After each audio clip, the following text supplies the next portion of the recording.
art and graphic design are two completely different disciplines in two completely different worlds.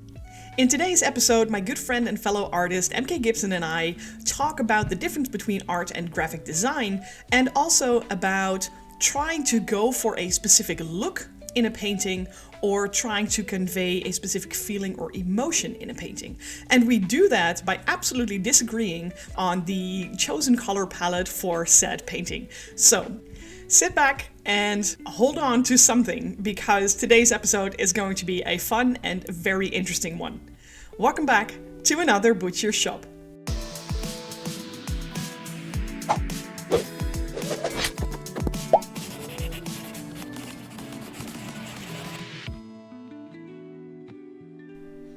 Now you can say what you want, but that introduction was short. It was fantastic. I mean, it was chock full of lies, but it was short and it was to the point. I was literally taking notes of like completely different worlds. False. Fun and interesting. Also potentially false. We don't know that. It could. It's like you are writing checks that you're asking in cash. I took the liberty to assume that today's recording was going to be fun. But if you feel different about that, sir, feel free to fuck right off. I might tank it just for the funsies, just to make you a liar. Like it is like. All right then. Someday, I swear, these intros are going to be just okay. All right, so hit me with it. Two different worlds, huh? So you're saying art and graphic design are two different worlds, huh? Yeah, and I stand by what I said. Okay, so yeah, they have zero overlap. No, no, of course they have nothing in common. Okay. They have no. Okay, but you're gonna take things like 100% literally. Of course, there is a bit of overlap because you're looking at something that visually represents a product or a feeling or a story or whatever. Of course, you are talking about the conversion of thoughts into images, and sure that's the overlap. But the purpose of art versus the purpose of graphic design, that's really two different worlds, and I think that's okay. Maybe I should have specified that. There we go. And it's also like not yes and no. I mean, it's like art is it's such a subjective term. It's such a subjective term about, and like we can get into like, it's something it's an expression, and is it a mood? Is it a feeling? There's so many art means so many things to so many different people in so many different ways. You could find a textbook definition, but it's never, even that doesn't touch the soul of what art is. And even the same thing with the things in the graphic design world, it's still like, I'm supposed to create an expression, a feeling. Like even good graphic design is supposed to give you like, the Porsche logo is for a reason. It gives you a history and power and strength and all these artistic same terms that we use over and over and over. So I know what you're trying to say. I fundamentally disagree on a technicality, but yet here we are. See, you're fulfilling the intro though, because we do fiercely disagree. Well, it is. I mean, we disagree all the time just for the funsies of it. So walk us into this. Like, I'm watching you do this, like they are at home, watching you do the dragon. Like, and I remember when you were doing the dragon live just the other day. You were showing me some pictures as it was going. We had this discussion. So walk us into this. What are we seeing? Okay. What we're seeing is spring. So, okay, start at the beginning. This is what you always say to me.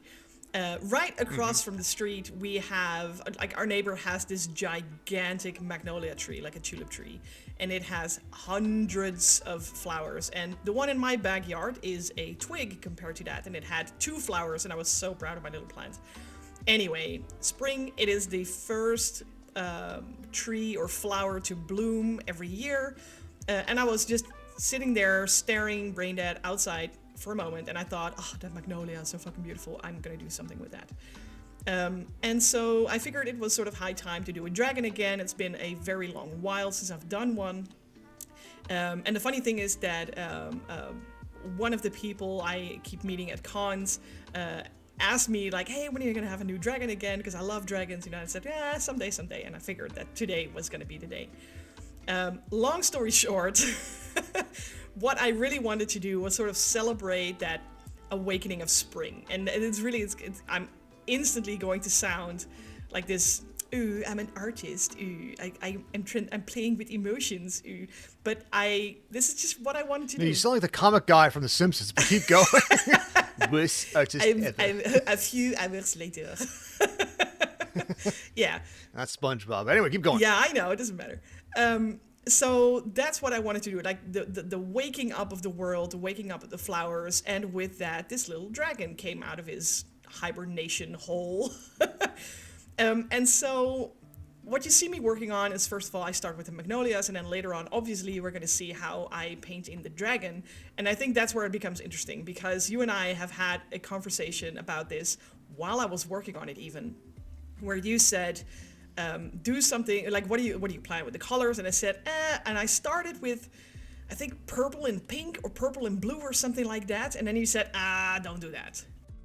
Well, you were going with, okay, if I remember the way it correctly was, like, after you, okay, you showed me this about this part. I saw the sketch, but once we got to the part where we're at right now, where I saw these very vibrant bulbs, these flowers are growing, very beautiful, immediately striking. The color work was so good, the contrast was so good. It's jumping off the page. It's really, really solid. So yeah, very much kudos to you.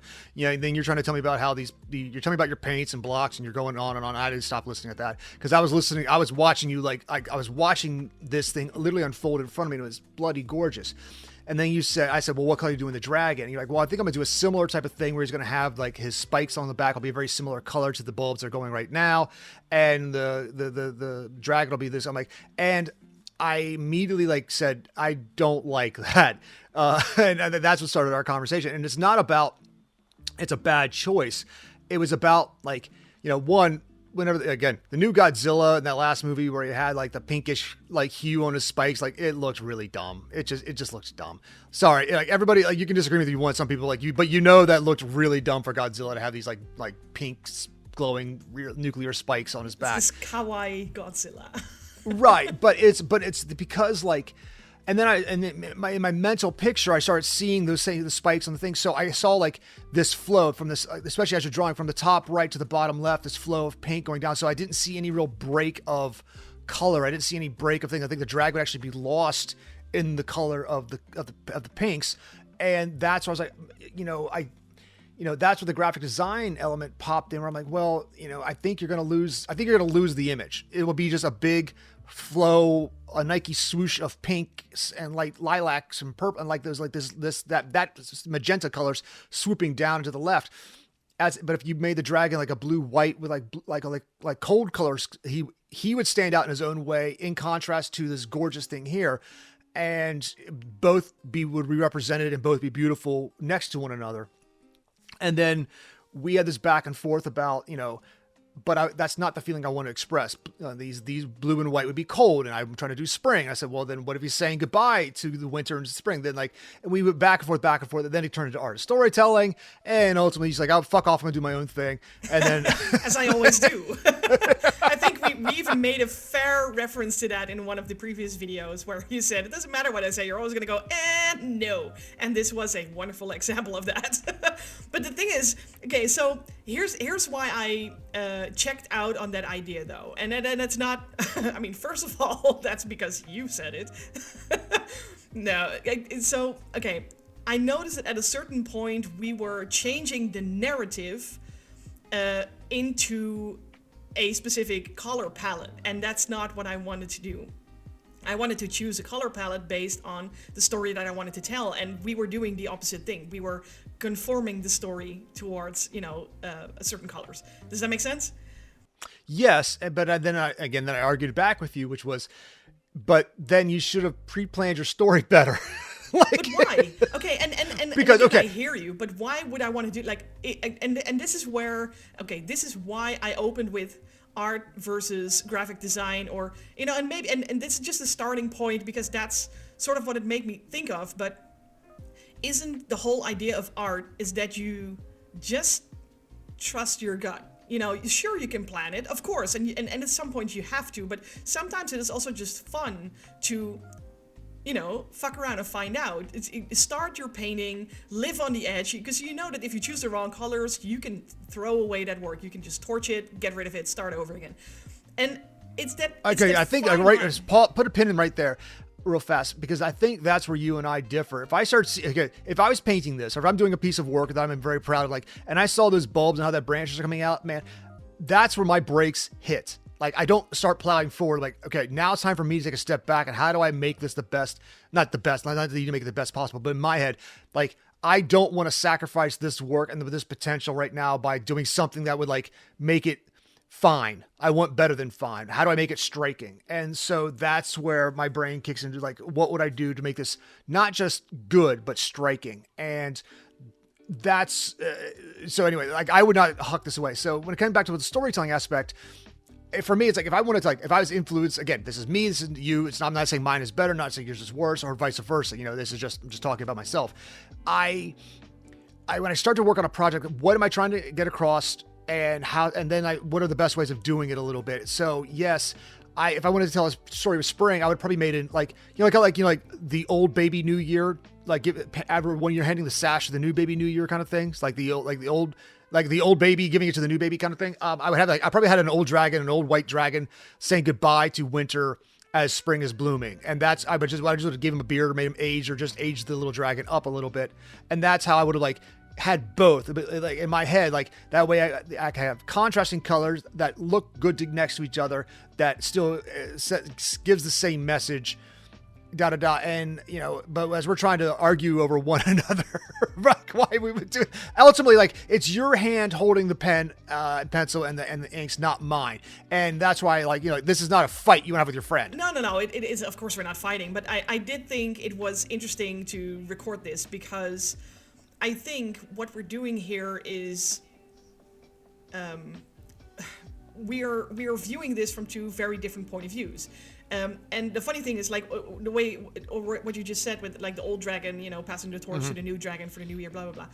That is one way of looking at spring, of course. But where am I going to put my magnolias? And I chose to tell the story of spring. Yeah, of course. But then it would be about the dragons. And now it is about... No. I was using the dragons as a mental reference point. Like, you know, like the baby new year, handing the sash over to the old man handing the sash to the baby. Like, goodbye 2024, hello 2025, hello 2026, etc. That is one way of telling the story. If you had this exact same picture, and you just aged up the dragon a little bit in the face, give him more lines, more wrinkles, a little more of this, maybe even a little white beard, like, because I've seen some cool dragons with little hair growth. Age it up, make it blue, and it's like it's saying hello to spring as it's dying. You could have this cool blue-white dragon and this really awesome spring colors, and both could exist and like together and be like very bold and striking. At least that's how I saw it in my head. Yeah, and that's what I'm trying to say. Like, that's perfectly cool, and I think that it would have been a great story to tell, but it's a different story than the one that I chose to tell. Right, and I always say tell a better story. No.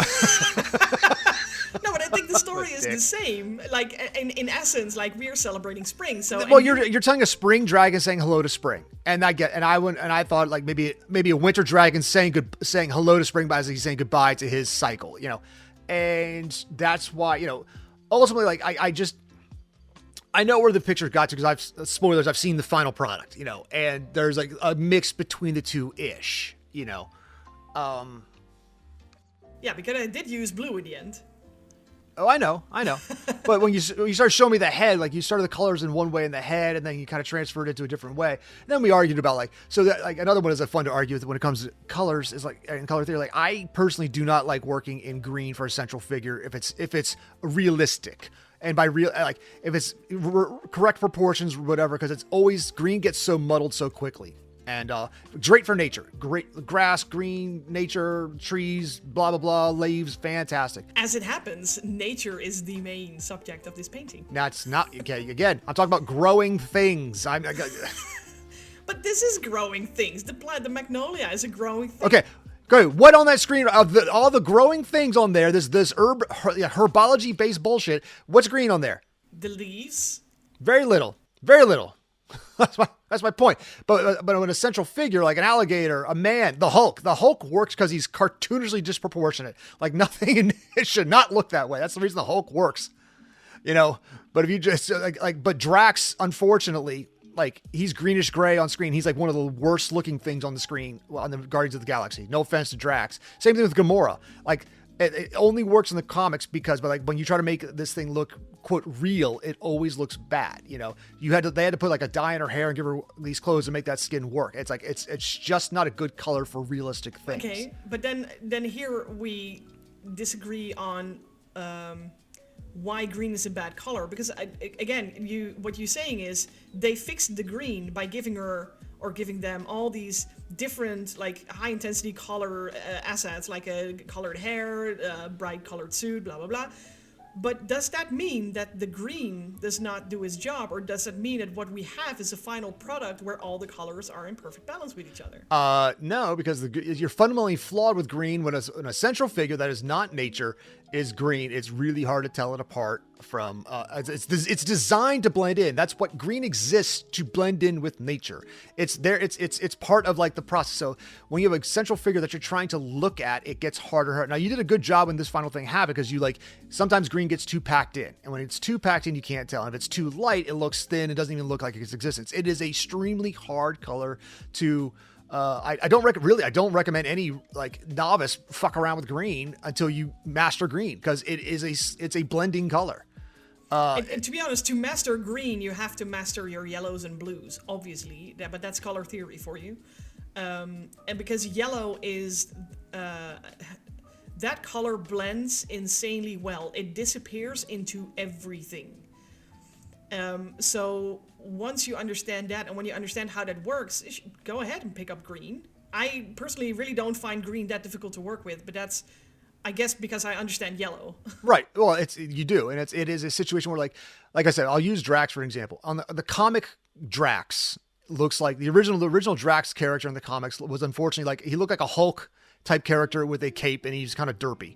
And then he kind of became more of the Drax we know, the Drax the Destroyer that was Guardians of the Galaxy. But he disappeared on even a disproportionate muscular cartoon character on a piece of paper disappeared because it just blended in the background. It's such a saturated color, it starts getting muddled. So they gave him like those reddish tattoos to contrast his skin on purpose. And for people like me, you can barely see it because the red-green deficiency kind of thing. So these sort of things start to blend together. And the same thing with Gamora. Gamora was a green character that they had to unfortunately you made her green, like a green alien. So it's not a light green or a dark. You have to add things onto it, because green is such a hard color to work with. You better know how to enhance it to make it pop, and I think that's the problem. Can I interrupt you for one quick second? Go for it. Because I am so happy that you reminded me of you being partly colorblind. Colorblind, yeah. And I think, or I even dare say that... It influences my decision, sure. It really influences the way that you probably see this image, because all it is reds and greens. Here's the thing. I can... Yes and no. My level of color blindness is like... For a lot of us, like it's such a misnomer. It's not you're blind to the color. It's just it's some of the things start to blend in together. Certain hues start to like blend together in certain ways. You have less color nuance. Yeah, and but those, the sexism aside, that's how a lot of guys happen to be, not colorblind, but we tend to see more in the Crayola 16 pack, maybe the 32 pack, the 64 pack, and get fucked. Like that's for like crazy girls who think periwinkles of color. Sorry, it's. Thank you. This is chartreuse. Like no. Like now you're just making shit up.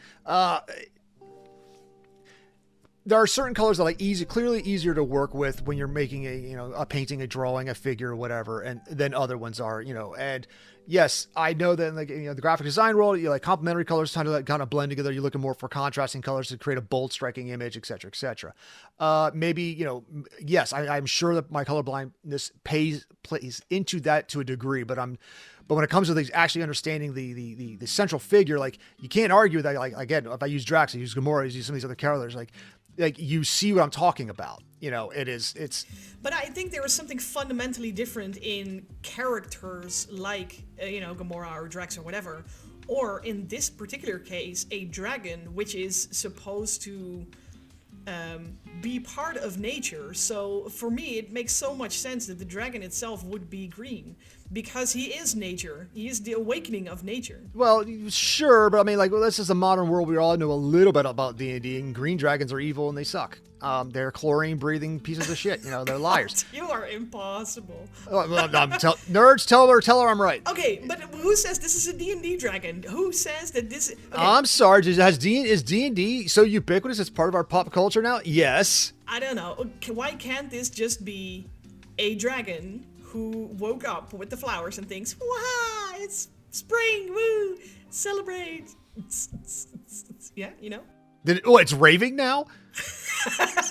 It's got glow sticks? Yes. This dragon is too young to be like doing like rolling or taking Molly. This is bullshit. No, but you see, but okay, but you understand what I'm saying, right? I do understand what you're saying. And again, I guess we're just, for the sake of the fun argument we have with one another, this is hey fans, guess what? This is what we actually do when we're not recording. This is the same conversation This is what, exactly. all the time. A couple times that we call each other while we're working and just bullshit while we work. And this is the bullshit that we talk about. It doesn't get much purer than this. It truly doesn't. No, it's one of those, like, we're always pushing each other to do our best. And sometimes we get stuck, you and I both respectively get stuck into our own way of doing something and loath to admit when the other person might have been right. And that's fine. Here's the thing. My initial idea for the dragon was different than what you see me creating here. Right. So if anything, I am thankful that you said, oh, don't do that. Yes. And then from there on, we sort of split off where you said, well, you know, make it blue and white. Yeah, well, yeah, we're still splitting hairs. You know, we're still splitting hairs over like what could be the best way of doing it. It's not about like you did it right or wrong or poor or good. Yeah, or like that. Exactly. Like what I'm saying is, I am very happy that you stood up and pushed me. I know. I'm saying it more for like all 9 listeners. It's like, it's 30. I get an average of 30 views. No, there's the one of the 9 that have gotten this far in the video. Oh, sorry, that's 9. True. But for those 9 people, it's like what we say is from a place of love. You know, Sandy's a friend of mine. I respect her work. I respect who she is as a person and and the effort that she puts into the art world. And she puts more into the world than she takes from it. And I respect that about her. So when we're always trying to like push each other to make whatever product we happen to be working on, whether it's a product, whether it's an art, whether it's a book, a writing pad, make it the best possible. Like, and so sometimes our guts tell us to sprint when we should actually be like, let's jog a little bit. Let's see where this is going first. I tend to be the more hesitant one. You tend to be like, you know, you're Leroy Jenkins. Oh, hell yeah. And we have always been that way. I don't get me started about is it temperamental teachings? Is that the word? Where people are like, no, I'm not going to go in there because my English is by far good enough to give you all the correct terms. But basically, there's 4 types of people. There's people who get tired just by thinking of doing something. There's people like me who just go, let's fucking do it, woohoo! Oh shit, I hurt myself. Oh, it doesn't matter, let's go. And then there's the people, they're like in the in-between mode. So people who are like, they kind of have to get started at first, but once they're going, you know, they're good. And then there's the people who just blend in with fucking everything. So that's 4 types of people, and it's very entertaining to see how you and I are on a completely different spectrum of that line. It just depends on the thing. Like when I'm working on a solo project, I am all systems go. But I have these moments. It's like it's an accordion. I'm go, pause, think, go, okay, go, pause. And those pauses. Well, the thing is, like, the hyperactive brain really helps me, like, you know, run like 13, 14, 15 different scenarios in my head about how something could be, pick the best one, then flowchart, and then go. And when I say pick the best one, because I've already, like, I'm mentally going down the path of like, yeah, well, this work, no, it fails here, and for why. These are the best 3 options for going forward. I have the best 3. These are the best to have the coolest outcome. Da, da, da. And then I do the same with my writing, you know, and I'm crazy in that way. And I know that, you know, I know that I'm kind of just but weird. I think this is why I like art, because in a way, my brain does exactly the same. I have a gazillion scenarios for, should I let this fart rip or not? You know, what's the worst that could happen? Right. And I go over all the scenarios and then I choose to do it. Either I crap my pants or I get away with clean with it. You know, it's like... Exactly. But I think art is the one place where I have learned to stop doing that, where I can just be and where I can just let things happen. And sometimes, yeah, what you come up with is absolute shit. You know, it doesn't work. You throw it away, you torch it, you get rid of it, and you forget that it ever even happened. I can do that with my writing. I can just plow forward because I'm a pantser. Like, I plot maybe 5 things tops. Like I truthfully, like maybe 3. I usually, like, I know the beginning, I know a cool thing in the middle, and I know how it ends. After that, let's write organically, see what happens. And sometimes, like, I'll go so far, like, this is really good, but it's wrong for this story, and I have to scrap however much and start over or start at a different spot. Or I'm boldly, strongly, proudly marching in the wrong direction. And I've done that countless times. I wrote the bulk of an entire book. You're like, I need to put this on the shelf. I wrote 100,000 words. I need to put this on the shelf. It's not ready yet. And for most people, like that's a book. I wrote a book. Great. It's not time yet for that because the book, it's not ready yet. Like I proudly, boldly marched in this direction and made a product that is middling at best. I can make this better, but I need to like think about it. And so I do that all the time. Yeah, I don't do that. Or at least I do that a lot less, especially with stuff when it comes to art and also with writing.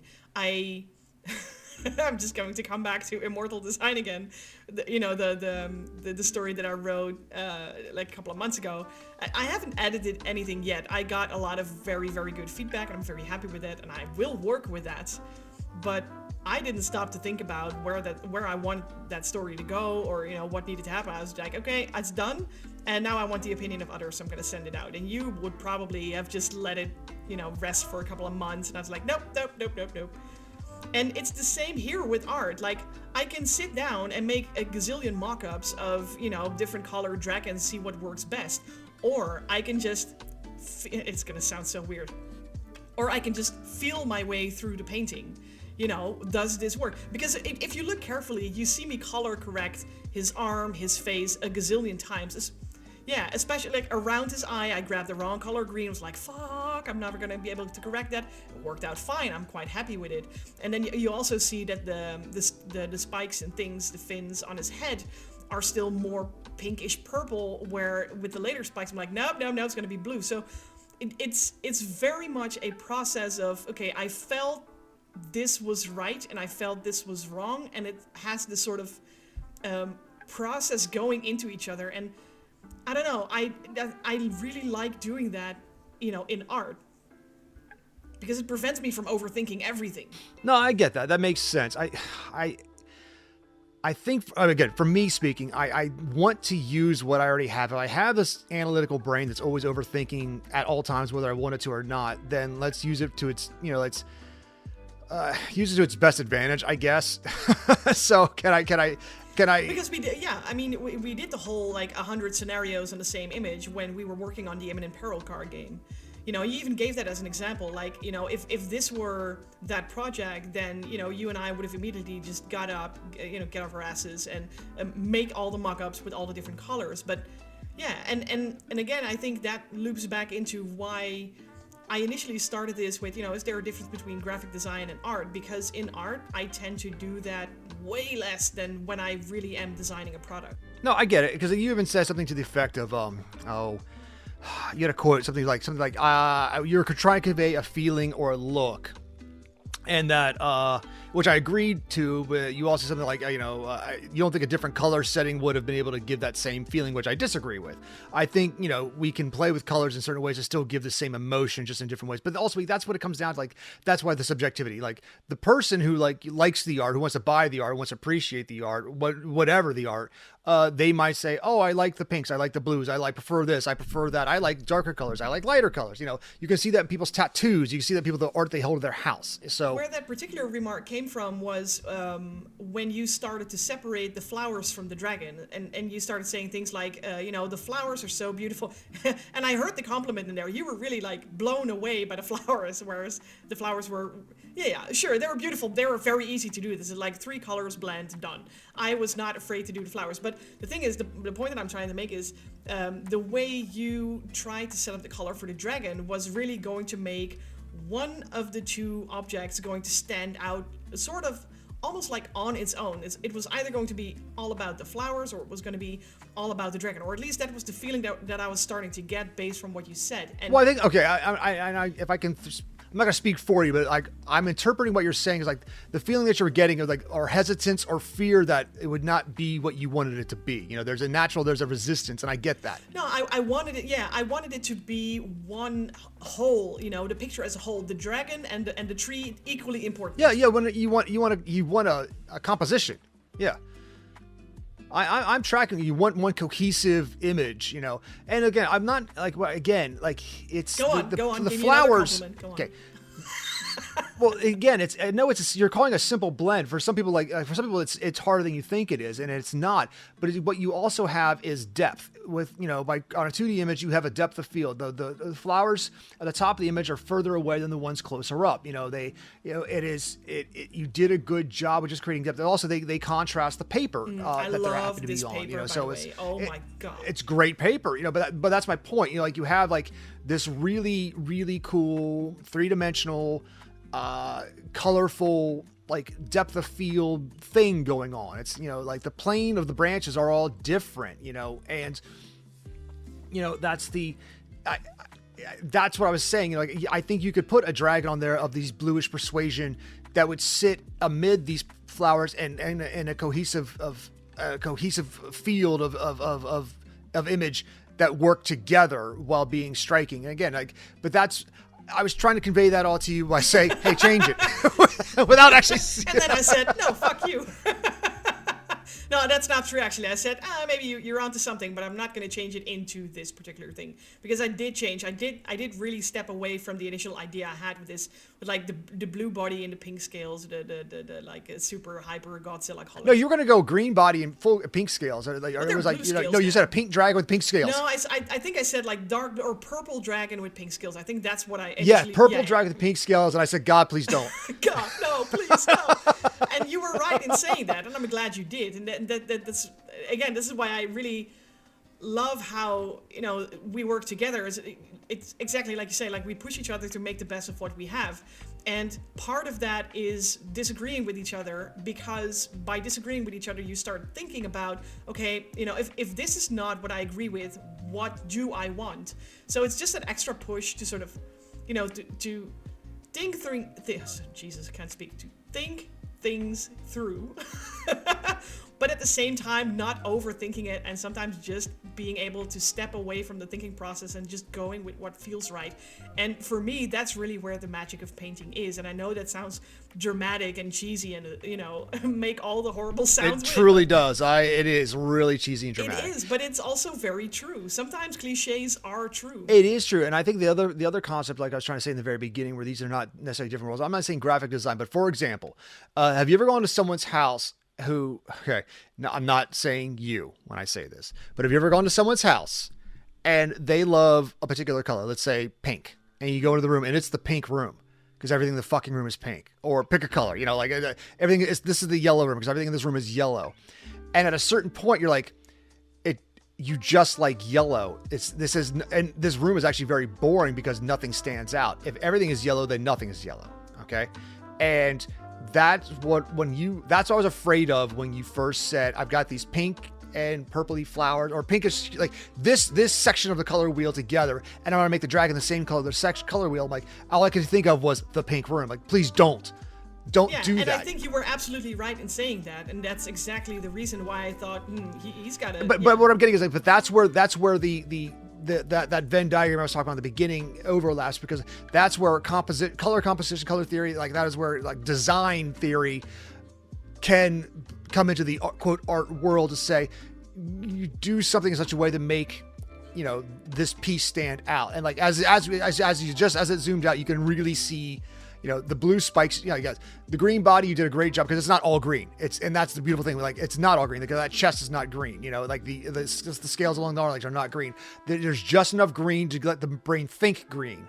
And that's, you did again, wonderful stroke, because far too many people make the thing all green, and when thing all green, it's hard to see.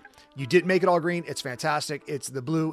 Everything pops in such a very unique and colorful way that it is cohesive. It is a whole, and both the dragon and the flowers have their own strength of balance. So very glad to hear we agree on that. Yeah, the tail was annoying though. So, sorry, you were saying that you hate the orange at the tip of the tail at the end, or? It doesn't make any sense to me. I know this is the first heard for you because I didn't mention it when we mentioned it the other day. Because I said, you even said, like, I said, this is good. You said good, no notes. I'm like, oh, I could have notes if you want, but it's like, it's not. I was just surprised I left off the tail. Say, well, it looks amazing. It's like, especially because we had such as, fierce discussion the day before, and I showed you the final result. You were like, oh, it looks amazing. I was like, where's the rest of it? There's more coming. What are you holding back from me? And so it was the little tail tuft. Okay. Well, no, it's the tail tuft was like, but you took some of the things that I had said. Clearly you thought about it, but you still marched into the own direction you wanted to march in. And like, okay, I don't want to make it this color, but I want more springtime color. So I'm going to make the body green, but I can work with the green, And so it's like, you took these two things together. Like, and again, half the time green and blue don't work together either, but you did a good job of blending these two together. You took these two disparate colors, like one's naturey and kind of life, and the other one's kind of cold, and like, how do I blend them together? And you did a good job. And then, but yes, the little orange stuff on the tail, it's quirky. It's a little weird. It's like, it's this little spring fairy dragon, and I'm just being a shithead about the tail because it just popped out. Like, I was like, why is the tail orange? And you know what? I don't care. Like that's where the art comes into place. I don't know. It was just part of the story for me, I guess. Like the tail has a little fire, and it's the start of the fire. The summer. Yeah, I get it. Because summer comes next. That's the thing. Is like you kind of have a cycle of the seasons in that dragon. Again, it comes down to storytelling. Maybe it's not the story you wanted to tell, but again, half the time when an artist tells a story or a writer tells a story, the consumer or the person, the viewer is going to tell their own narrative based on what they see. Maybe it's not what was intended, but what they see. That's true, but that doesn't mean that I don't want my story to be complete in my head when I make the work. Sure. But, alright, so we are at the end of the recording, or at the end of the video at the very least. I mean, you and I could go on for another hour if we just unleash the bullshit. Yeah, we could. Let's finish up by asking the viewers a question. What do we want to know from them this time?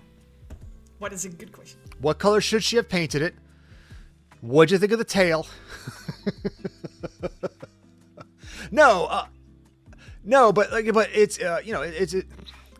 where do you think the difference lies between, say, art, design, what are these different worlds? How do they complement each other? How are they different from each other? I'm tempted to even go more into the are we overthinking it? Maybe even going, are you a pantser or a plotter? Maybe when you're writing, but also when you're creating art, because I think the both terms go into both worlds. Yeah. Oh, 100%. When I meet a real plotter who sits down, like when I talk to Drew, Drew Hayes, and we're hanging out and we're talking, he's a full-on plotter. He plots super far in advance. He's got plot upon plot upon plot upon plot. And he's a platypus, and I can't stand it. Once I know the entire plot, I don't want to write the story anymore. Like, ugh, gross. I want to learn to discover as much as my readers do, at least the first time writing it. And once I have my thing, like, okay, this is cool. Now I just shape it back up and turn it into a better book. But I want to feel the same thing you're talking about when you're just painting and drawing, like that feeling of exploration, of discovery. I want to feel that as well. And a lot of yeah, all right. But I can't stand, but ironically, when it comes to the art, I want to make up mock-ups to see what's the best way of going forward. And I don't know not why to that do is it this time, and I have no regrets because, to be fair, I really like the final result of this painting, and it's been a while since I've actually looked at my work and thought, that is not bad at all. So, yes. So the question is, whether you're an artist or an author watching this video. Are you a pantser or plotter? Do you tend to overthink, or do you tend to go with the flow of your work? I like that question a lot, actually. Let us know in the comments. Don't forget to hit that like and subscribe button if you enjoyed this video in whatever form or way. Gib, thank you so much for joining me again. I always enjoy these conversations, and I hope to welcome you back on the next one. Anytime. Thanks for watching, guys. Take care. Bye, everybody.